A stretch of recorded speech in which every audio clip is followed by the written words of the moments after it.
Fala galera botafoguense, Universo Botafogo, mais uma vez aqui com vocês para fazer aquele bate-papo com o Carlos e com o Vitor de convidados aí. Boa noite aí, galera.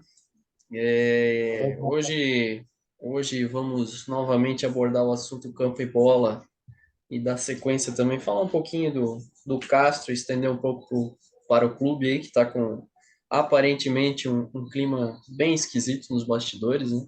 A gente está percebendo uma névoa em cima do campo quando a gente vê o Botafogo jogar, um clima bem esquisito. E hoje a gente vai tocar nesse assunto aí com vocês. Passa a palavra aí já pro Carlos.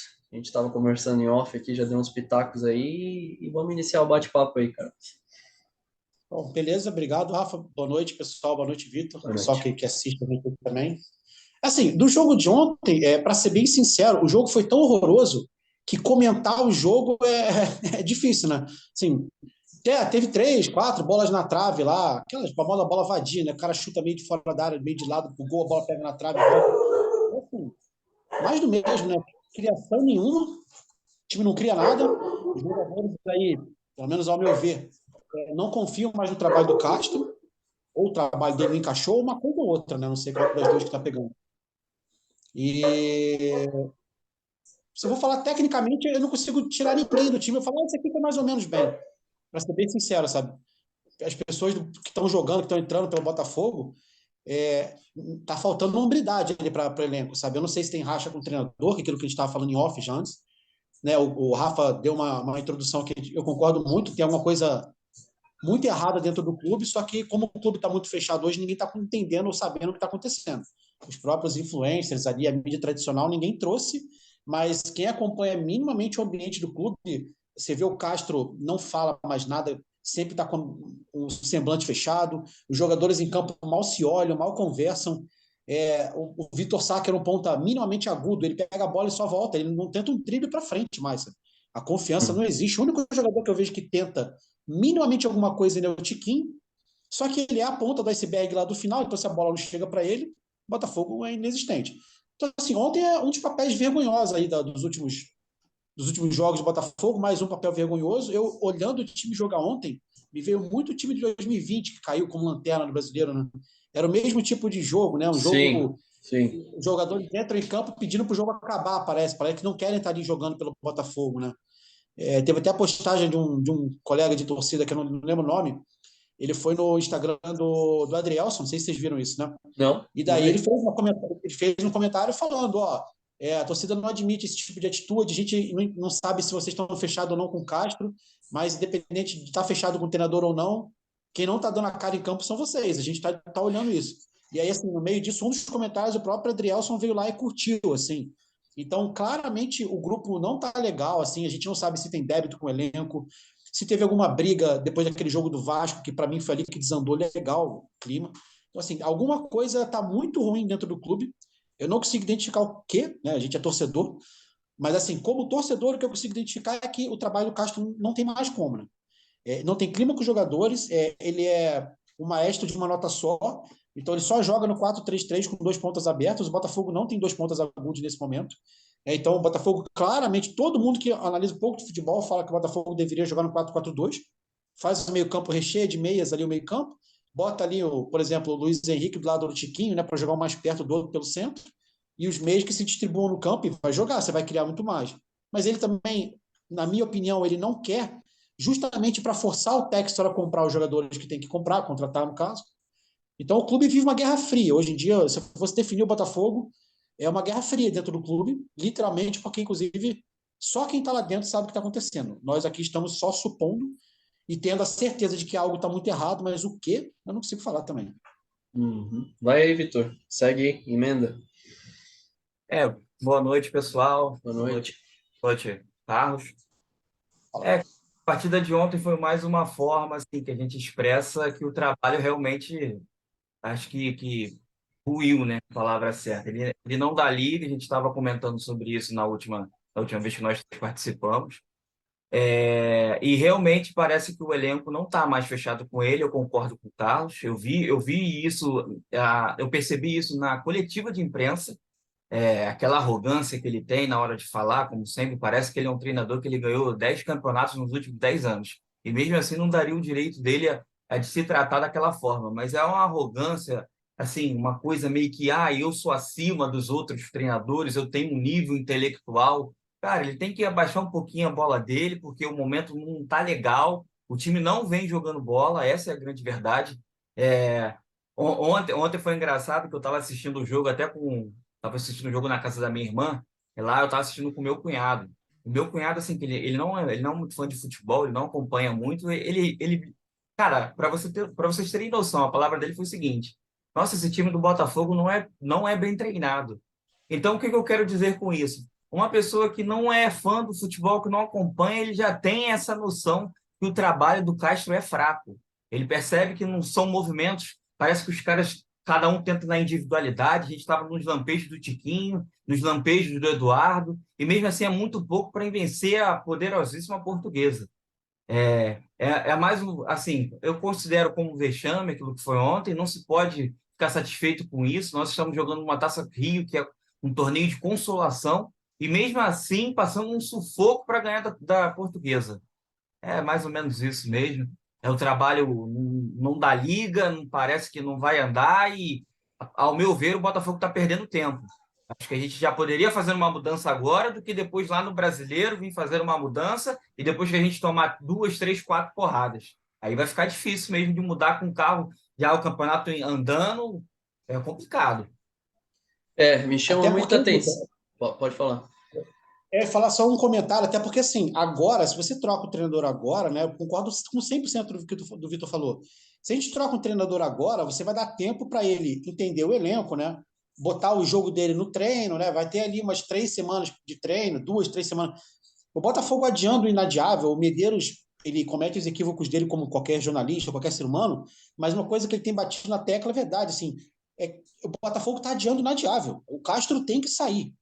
E é assim, cada mês a mais do Castro no Botafogo é um mês a mais de projeto que não deu certo mais. Ele não vai encaixar esse time mais porque o time não quer encaixar com ele. Então, o Sim. que o Vitor falou é perfeito. Assim, a gente está ali. Quando? Até quando? Até a hora que você olhar para a tabela do brasileiro e falar, putz, faltam 15 rodadas, a gente tem que ganhar 13. Entendeu? A impressão que eu É, estou ficando é essa. primeiro a gente tem um exemplo nosso dentro, na Série B, foi o mesmo problema, o mesmo acontecimento, adiando o que a gente já sabia que Sim, era com nítido, chamusca, que o né? Chamusca era um trabalho, era tempo perdido, era... Só que lá a situação era muito mais grave, a gente levou uma sorte gigantesca, que o Anderson chegou e conseguiu fazer aquela revolução toda lá, foi quase que um milagre. Acho que é, se eu não me engano, a maior recuperação da história da Série B, aquela campanha.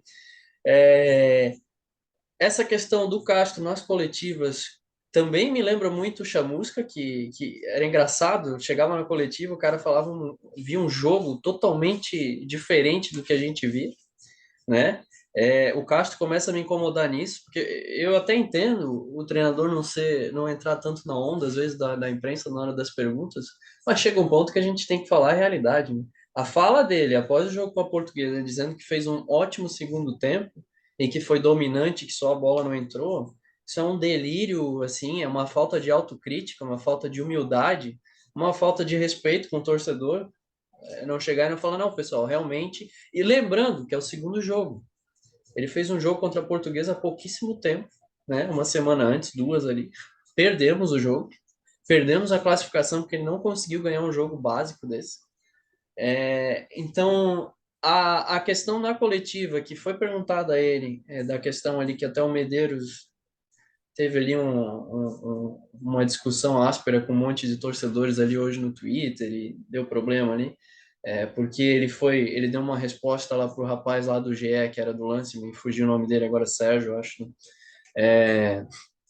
Uma resposta bem ridícula, né? Falando, ele até foi honesto, eu não vou dizer que ele não foi sincero, porque realmente é quase impossível a gente gostar 100% de todas as pessoas no nosso trabalho, no nosso meio de convivência, principalmente de trabalho. Porém, assim como ele se acha totalmente intelectual, como ele é um cara que tenta passar um ar de... que eu até acho que ele é uma pessoa bem esclarecida e bem inteligente, Ele foi completamente leviano em falar isso pro jornalista. Ele tem que ter noção de onde ele está e do que ele está fazendo e do que ele está respondendo. E a partir do momento que ele fala para esse rapaz que, na visão dele, ninguém se dá bem 100% em todos os lugares e ninguém tem que gostar de todo mundo, isso fica evidente que realmente tem um racha muito grande dentro do clube. Eu acho que foi um palpite meu, assim, puro achismo, que realmente foi contra o Vasco. Aquelas duas expulsões, eu acho que geraram um embate muito forte no vestiário. Não sei se foi com Deve ter ele, acontecido alguma coisa ali. não sei se foi com ele, se foi com um auxiliar, se foi com algum outro jogador, talvez até um Carly da vida, um cara que já está mais tempo ali, que deu de dedo na cara de algum deles ali, porque eu vejo o Tiquinho e o Marçal, como eu já falei nas outras vezes, numa vaga bem confortável, num pedestal que eles sabem que eles são intocáveis. Então acho que eles meio que. O Tiquinho até parece que é um cara que já entendeu que não é bem por aí. E o nosso amigo Marçal ali, acho que ainda não entendeu.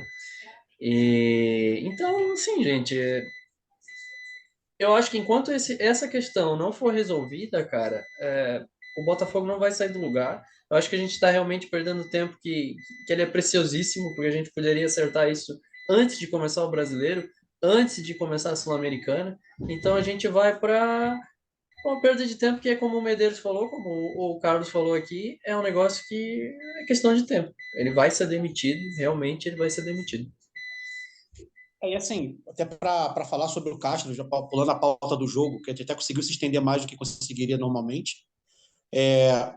Não sei se o Vitor também tem essa impressão. Assim, a impressão que eu tenho do Castro é que o Castro seria um ótimo diretor de futebol, um ótimo manager, um gestor de Sim. base, mas assim, para levar o clube, né, profissional, do tamanho do Botafogo, né, do tamanho do desafio que é você montar um elenco do nada, e o tal do Botafogo Way que o Textor fingiu que ia implementar, porque ele fingiu, né? Nós temos o Esses, Botafogo Way, né? O Botafogo Way tá rolando, porque o time B é um o fiasco Botafogo atrás Way de é cara do fiasco. insuflável, né? A Assim, quando gente você fala que perdeu você vai pro implementar um Tupi, estilo de jogo, é isso. Você virada. fala que assim, eu vou implementar um estilo de jogo a partir da minha base. E daí você vê que o time sub-23, que é o alimentador do profissional, tem como técnico o Lúcio Flávio. Ali, de verdade, ali eu já vi que não tinha Botafogo Way. Ali eu Sim. vi que ele estava com. Mas é assim, falava, bom, ele vai montar um elenco ok, ele trouxe um treinador com um certo escopo da Europa, então, assim, teoricamente a coisa vai dar mandada. E assim, eu discordo muito, eu respeito, mas eu discordo muito de quem acha que ano passado o time do Botafogo se ajeitou e jogou bem. Não jogou. Eu Não discordo jogou. frontalmente. Assim, gente, eu via Frontalmente. todos os jogos. O Botafogo, quando ganhava, raríssimas exceções contra Fortaleza e Santos, se eu não me engano, assim, na minha cabeça. Mas os outros Acho que Atlético jogos, foram os dois assim, Paranaense. melhores jogos. E Atlético É. Paranaense era no assim, Newton cara, Santos. era gol de cabeça do Cuesta, ou um bico de fora da área do Lucas Fernandes, ou um golaço no tiquinho aleatório de fora da área. Era gols que a gente brinca, gol espírita. O Botafogo do Castro nunca jogou um futebol que realmente você olhar e falar assim, pô, esse cara ganhou 1,5 milhão por mês, mas é por isso. Ele vale. O que aconteceu foi que o Botafogo teve uma qualificação de elenco enorme no segundo semestre e Isso.